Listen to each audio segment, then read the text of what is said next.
I wore this at the Barnes & Noble bookstore today. This, look at this. There. This armband, I have no idea what it's for, where it came from. I found this lying on the sidewalk. Skull and crossbones.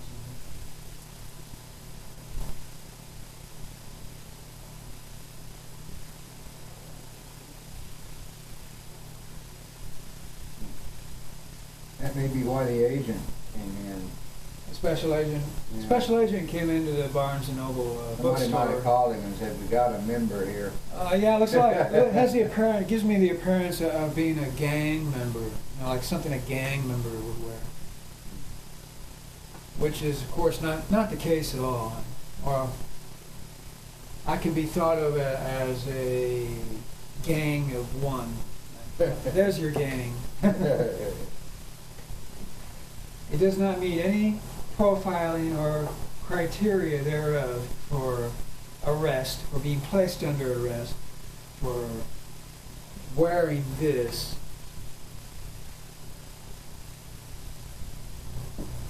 But again, as we have been saying all along, there is a whole lot wrong with police profiling. It's become something like of a matter of an agenda of some kind with socialist types, which is what all police officers are for the most part. 98%, definitely. And he worked for the government. Yeah, but that is anti-American government there. It does not fit with the Bill of Rights. It does not fit with the United States Constitution, freedom of expression, freedom of speech.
Some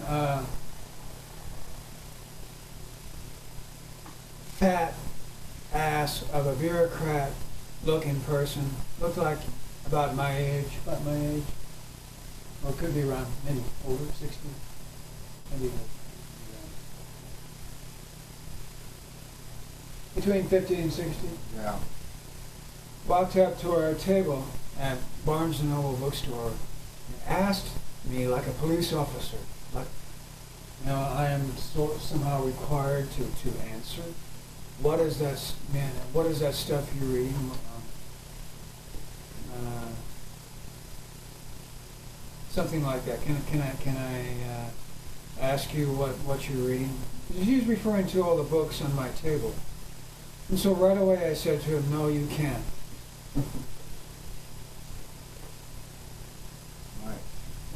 And the sensation rose up of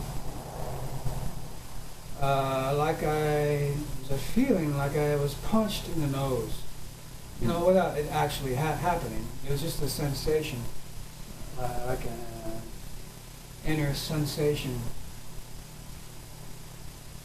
that I was punched in the nose. So I started saying it openly. Wow, I'm starting to feel like I just got punched in the nose. So I proceeded to answer his question. I started reading some material and even discussing openly for him to hear. He's only 10 feet away from me, to answer his question. And something very revealing happened. he was not sincere. He didn't care what I was reading. He didn't care about what the material was sitting on the table in front of me. I had two copies of the Qur'an. I'm a student of the ideas and so-called teachings of Saint Mohammad, and so I picked out two books, copies of the Quran, which are on sale right there in that bookstore. Brought them over to the table. I had two of them open, and I was reading, studying, like there's some kind of crime in that, to sit there and read the Quran. And they have it there for sale in the bookstore.